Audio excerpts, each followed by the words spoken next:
passionate, driven, enthusiastic, euphoric. This is who we are as entrepreneurs. But how we leverage these incredible attributes to dream and build businesses that scale and grow is what this podcast is all about. Hello, I'm attorneypreneur Josh Brown, and welcome to Franchise Euphoria. Hello, welcome back to another episode of Franchise Euphoria. Today I'm thrilled to have on Adamanderson. Adam is a longtime small business owner who also happens to be one of the leading authorities on small business cybersecurity. He's a serial entrepreneur, author, and founder and chairman of Palmetto Security Group, an IBM premier cybersecurity business partner.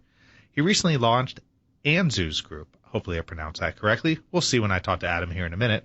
But with 20 years in cybersecurity and 13 as a small business owner, Adam is positioned to understand both sides of the cybersecurity equation in a way most aren't. Adam simply got tired of answering all his business owner friends' questions about cybersecurity, so he co-authored a book and created some tools for them. The book is called Small Business Cybersecurity. Your customers can trust you, right? Adam is on a mission to help fellow business owners find the answer to the question, should I even care about cybersecurity? Hello, Adam, and welcome to the show. Hey, Josh. Thanks for having me. I got to say before we kick this thing off, you are the first person I've had on the show. I've done close to 200 episodes, maybe a little bit more, who deals with cybersecurity. But it's near and dear to my heart, not for a good reason, probably for a bad reason. And that is I've been a victim of cybersecurity or cyber fraud, I should say, on a couple of different occasions with my business. So I am anxious to talk to you about that. And most importantly, though, the listeners here at Franchise Euphoria, I think will be very interested to hear sort of, number one, why they should care. There still are people out there who think, oh, it's never going to happen to me. And then number two, what should they look for? And then three, how do they protect themselves? So I think those are sort of the things we're going to hopefully hit on today. But before we dive into that, what additionally is interesting to me is that you are a serial entrepreneur too. So talk about some of your entrepreneurial ventures that you've had through the course of your lifetime. Yeah, so I've had 14 companies where I've either been the primary entrepreneur or the lead investor. And out of those 14 companies, I've had one that has worked and has been revenue generating. And it really, my wife is wonderful, and she's an excellent coach. And I've had companies from rock and roll cutlery to online jewelry stores to internet cafes. And she just very gently said, hey, you're pretty good at cyber. You've got like a book and a TED Talk. Maybe you should focus on that.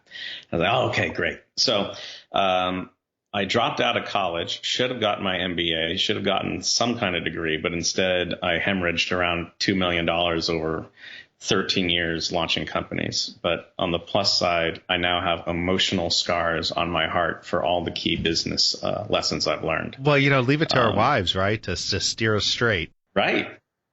Uh-huh. And she did it in such a emotionally intelligent way, realizing I was a fragile person and needed kid gloves. So the cybersecurity, though, just runs through your vein. I mean, that's sort of it's a very specific niche area. Have you always been, did you get intrigued by it because you were the victim of a cyber fraud issue, or were you just always intrigued or maybe thought, wow, this is going to become a very big issue in the future? Maybe you thought that years ago, The real truth of the matter is I love business. I love business processes. I love systematic approach to solving a customer's problem. And when I, started seeing how cybercrime or problems with technology in general can interrupt your service to your customer, that's when I really began getting interested in cybersecurity, because cybersecurity isn't about technology. It's about business processes, creating policies to protect those business processes, and then finding processes, procedures, and technology to enforce those business processes. So that's one of the reasons I am a fan of the question, should you even care? Because cyber really is based off of what are you doing with your company? What are you doing to serve your customer?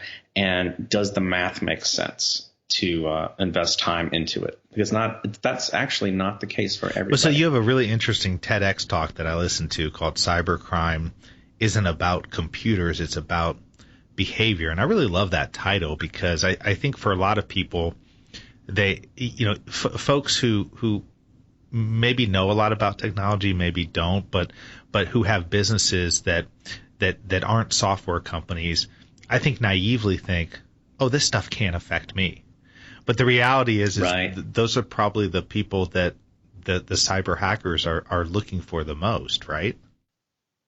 Mm-hmm. Yeah, and it's the game has changed, right? I talked about in that TED Talk how we have moved from the nerd in the basement hunting individuals to organized crime getting involved with automation and software. So now it's not that they're looking for you. They're just reaching out and touching everybody. And if you just happen to have some vulnerabilities, they're going to find it and start exploiting it. But no longer is it an intelligent, highly skilled human on the other end of the keyboard.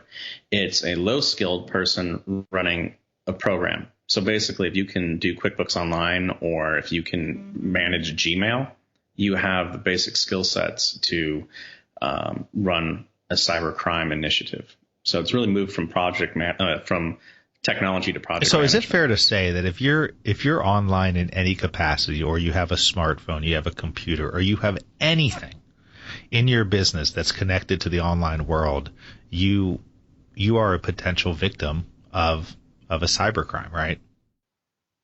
Mm-hmm. Yeah, and the risk varies, right? So if you're using an iPhone and you're checking email, and that's the only thing you're doing, you have a pretty small threat factor, meaning that they can only get at you one way. But if you're like me, and I have all my business automation tools on my phone, now all of a sudden I've created a single point where if they can compromise my phone, they have access to my bank accounts, they have access to my website, they've got access to my CRM, and the list goes on and on. Oh, and so it's interesting because obviously the answer is not, hey, let's just take ourselves out of the game, right? I mean, the reality is the world is interconnected these days.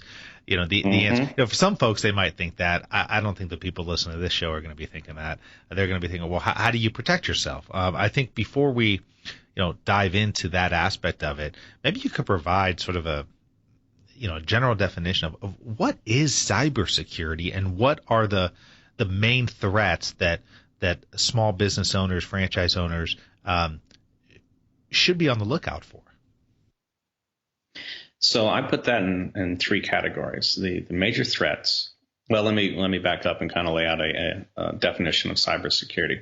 So cybersecurity to me is anything that you do through a process, through a procedure, a policy, or technology that ensures a business process runs.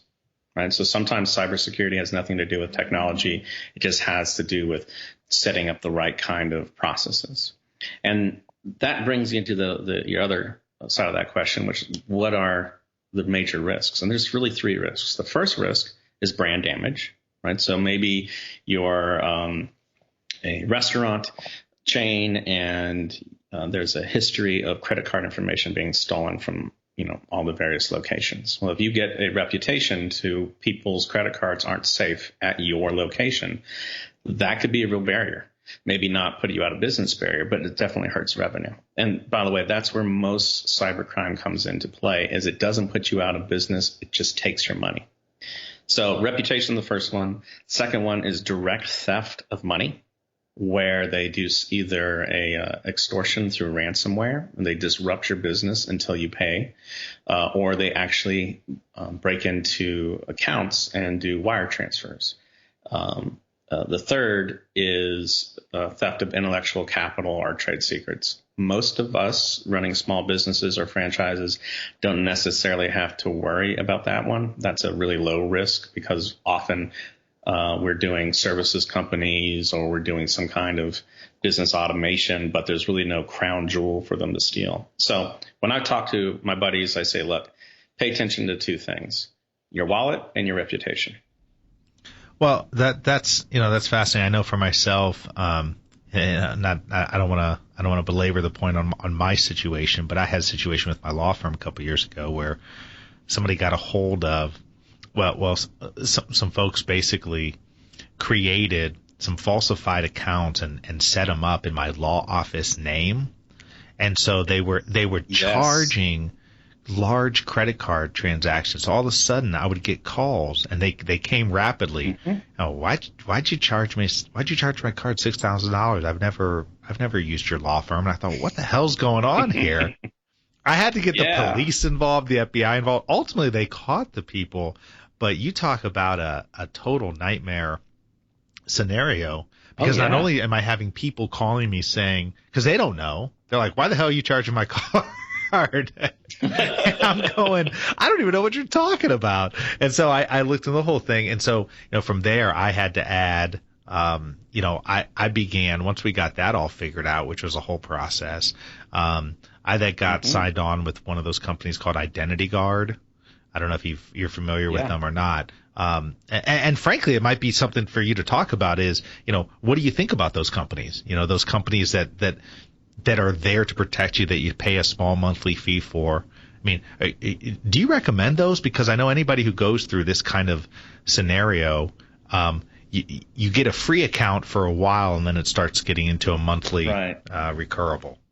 Well, I'll tell you what, I feel like sometimes the illusion of security is often better than the real thing. And I'm not saying not to get those things, but usually they're depending on you to take some kind of action, and then the response they can do is kind of limited. And by the way, Josh, this is your podcast, so we're going to focus on anything you want to. Let's let you have that emotional experience and talk through your cyber woes. I just want you to own it. Right. So here's what I would do, though. I would go after a really mature and robust cybersecurity insurance policy. And what this means is not just go out there and get something that's like, hey, I get $1 million if I get hacked, because we don't care about that $1 million. What we care about is, can you get me back to where my customers are happy, right? How do I recover from the attack? So the cybersecurity insurance policies out there now, and you can talk to any broker, but make sure you say, look, I don't just want money. I want a disaster recovery team. And that disaster recovery team should be made up by a PR expert, someone who knows how to communicate with your customers, how to craft messages, how to put you in the best light, should have a lawyer specializing in cyber, should have a white hat hacker, somebody who can go through and find out what happened, also known as a forensic investigator. And then last is somebody who can help put your systems back together. And this is usually a system admin or something like that. But the important thing is you get the insurance company to do the heavy lifting, to work with those people, to build the team ahead of time, to explain how it's going to work. And then the next time you get that call saying, hey, you just billed me for $6,000, you don't worry about it. You call your insurance agent, and they then respond, and they take it from there. And you have that buffer. Because how long did it take you, if you don't mind me asking, to recover back to steady state after you first figured it out? Well, it took a while, and mostly in my situation, it was because of the time it took. I mean, I was on the phone with various police departments, FBI, talking to the people, having to convince the people and show them that, look, the money didn't come to my account, because those would be some really stupid hackers if they if they hacked into my account and actually sent me the money instead of themselves. There'd just be ethically questionable lead gen people. Exactly. So I had to show that the money never came into my account. So for me, the real headache, as oftentimes can be the biggest pain for most people, is, as small business owners, as franchise owners, as people growing businesses. I mean, we all certainly have the same thing in common, no matter what kind of business we have. We lack for time, right? I mean, if we're busy doing a lot of things, so you throw one more thing on the plate, and you have a tendency. And so that was the thing that was frustrating to me, was how much time it took. And it's interesting that you talk about the insurance component, because I think that's great advice. Because I was just talking to somebody else about, I I say Identity Guard. That's the one I've been using, and I've been happy with them. But I said, it's like an insurance policy, right? But you're right. Yes. It's only as good as the input that you put in, because I looked back in my customer portal for the Identity Guard, and it was like, oh my gosh, there's all sorts of things I could put in here that should be protected, but I haven't entered the information in, so it's not protected. But yeah, Right. it took a while, and just like with most things, I mean, having the ability to reach out to one person, your insurance agent, an adjuster, so forth, and say, hey, just want to put you on notice. Here's what's happened. Need you to kind of step in. And I think it's a really good point, because I think there's a lot of policies that have, in fact, I would say most policies now have cybersecurity as part of them, but I would venture to say that most people don't take the time to really dive in to know what that actually covers. They maybe see a dollar amount, Sure. but they don't see what they get for that. And perhaps the most challenging thing about these cyber crimes is that trying to find the source and then trying to stop them, because it could be an ongoing situation. Right. And then there's one part on top of that is understanding the impact. Right. So what did it actually do to your company? Yours is pretty straightforward. There was a customer trust and a financial impact that you might have been liable for. That's right. And it was multiple ones. All of a sudden, over the course of 2 weeks, I was getting numerous calls. Why'd you charge $6,000 here, $8,000 here, $4,000 there? And it was like, whoa. Right. Yeah. Yeah. And so you were able to quickly understand what the problem was. But let's pretend that maybe it wasn't a financial thing. Maybe somebody locked down a computer with ransomware that you had a lot of customer information on. Right. So they didn't steal anything. You just don't have access to it. So how do you understand the business impact to that? How excited should you be? There's different levels of risk and different levels of threat. And the smart thing to do is to set them up in priority and invest in securing the business processes that have the highest impact, right? So we can go down a rabbit hole and really try to protect these files from being hit with ransomware. But if the real thing that's important to your business is your payment system and your ability to secure the credit card information, well, you should start with that first. And so that's one of the difficult things that most business owners face is, where do they even start? Right? Yeah.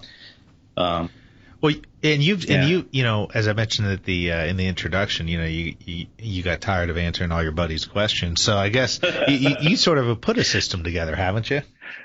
Yeah. It turns out no one wants to see you at a networking event if all you talk about is cybercrime. This is really so depressing. Oh, there's the cyber guy again.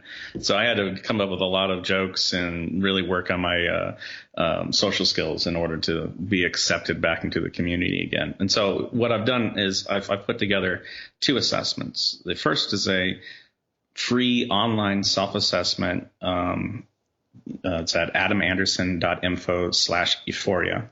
And you hit there's a 7-question assessment, and it tells you how good you are at resisting ransomware, right? Because there's some really basic blocking and tackling that you can do. And if it makes sense, the next step is to take a more in-depth 40-question assessment, and that assessment takes about 15 minutes. And at the end of it, you get a score, red, yellow, green. How am I doing on cybersecurity? And then what should my next steps be? And all of that's free. The only thing I charge for is if at the end of those assessments, you want a 28-page roadmap that you can take to a technology firm and say, here, do this. So I basically write the requirements doc that you can take to a qualified service provider. And that's the only thing that I monetize. What's that link you mentioned again? Just so people can get it. It's adamanderson.info/euphoria. Okay, so it's the .info, adamanderson.info/euphoria. Well, that's really great. I mean, I think, I think this is the kind of thing that there's a lot of misinformation on. I think that it's the kind of thing that you can really get into the weeds with, and so it scares away a lot of people. But I can say from firsthand experience, I mean, I certainly pay a lot more attention to it. And, in this day and age, you just can't have the mindset that, oh, it's not going to happen to me, because it probably is. I mean, do you have any statistics, frankly, on attacks to small businesses and so forth, as opposed to, because I think I'd read something, and it may have been from your information, where most cyber attacks actually occur on small businesses. Yeah, so I love statistics because I get to say whatever I want and no one ever questions me. But if someone wants the supporting data, I can provide that. So 48% of the population in the U.S. works for small businesses. 49% of small businesses have been hacked in some way. 70% of cybercrime is directed to small business, and I'll circle around and explain why that is in a moment. 75% of our employees exercise risky cyber behaviors on the job with their computer. And here's the worst thing. Of companies that have a critical breach or a critical event, 60% of those companies are out of business in under 6 months. And you can get a lot of this information from the National Institute of Standard and Technologies, from the Department of Commerce. And it's horrible stuff. And the reason why cybercrime is directed towards small business is because these large enterprises are doing such a good job at defending themselves. I know we get some big breach and it's in the news, but the reason it's in the news is because it's newsworthy. It doesn't happen that often. I know it does seem like that. So it's very expensive for a cyber criminal to try to break into a Fortune 500. What's not expensive is to break into their supply chain. So what they've become masters at is, let's say that you are an automotive company and you've been contracting to some engineering firms for this next part, and they have all your CAD drawings and they have all the information. Well, why should the criminal break into the large Fortune 500 company when you just did this press release about closing the client, and now they hack you and they get that information that they want? So I think the statistics was back in 2015, 33% of all enterprise breaches came through their supply chain. So the cyber criminals have gotten really good at hitting small business. And what they found through lessons learned is, well, shoot, we don't have to get this intellectual capital. All we have to do is disrupt their business and they'll pay us cash. We can shorten the cycle to revenue. It's an amazing entrepreneurial journey. If you can step back ethically and look at the economic model that the cyber criminals are doing, it's fascinating. I'm not suggesting anyone pick that up. Well, that just happened to a major. What was the company that just happened to, where they had a ransom, basically, where they had said, there's so many where they had said, okay, we've got your information and we're gonna basically either release this or we're gonna wreak havoc on your systems if you don't pay us X amount of dollars by such and such date. Yeah. So. Right. And so there's this thing called, and here's the cool thing about my industry, is that because there are nerds involved, we come up with the coolest names for stuff. So there's an entity out there called the Shadow Broker, and the Shadow Broker got from WikiLeaks all of the NSA's leaked cyber warfare tools. And this is where the ransomware WannaCry came from. Can't remember the framework that it ran on, Bluemix or something like that. But anyway, they are just so many tools out there and so many entities that it's really an arms race that small businesses don't even know they're participating in. Well, I think it's well, first of all, I'm really happy to have you on the show. Like I said, I've never had a cybersecurity expert. We've covered all angles of franchises and small business and growth companies and so forth, and never had this. And this is perhaps one of the most important areas.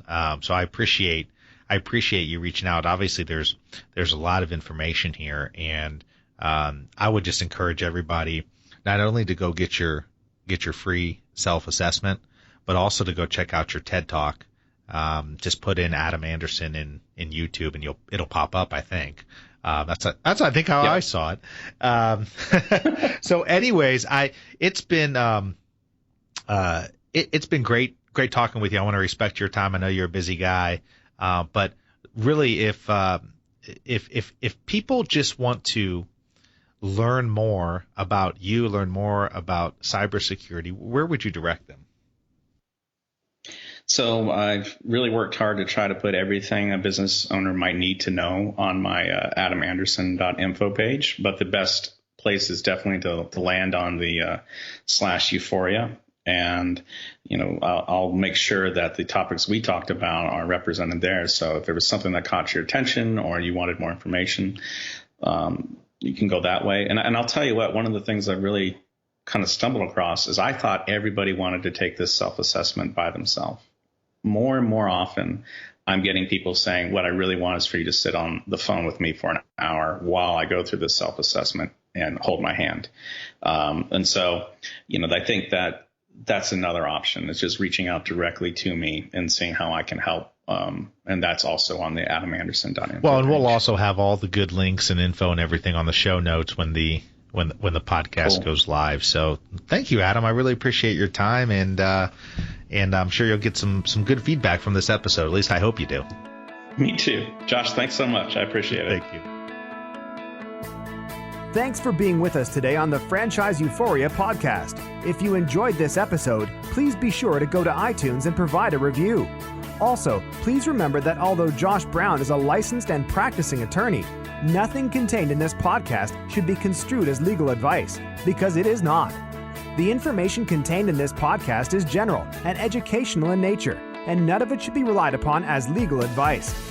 That being said, if you have questions for Josh and would like to contact him, please email him at josh@franchiseeuphoria.com.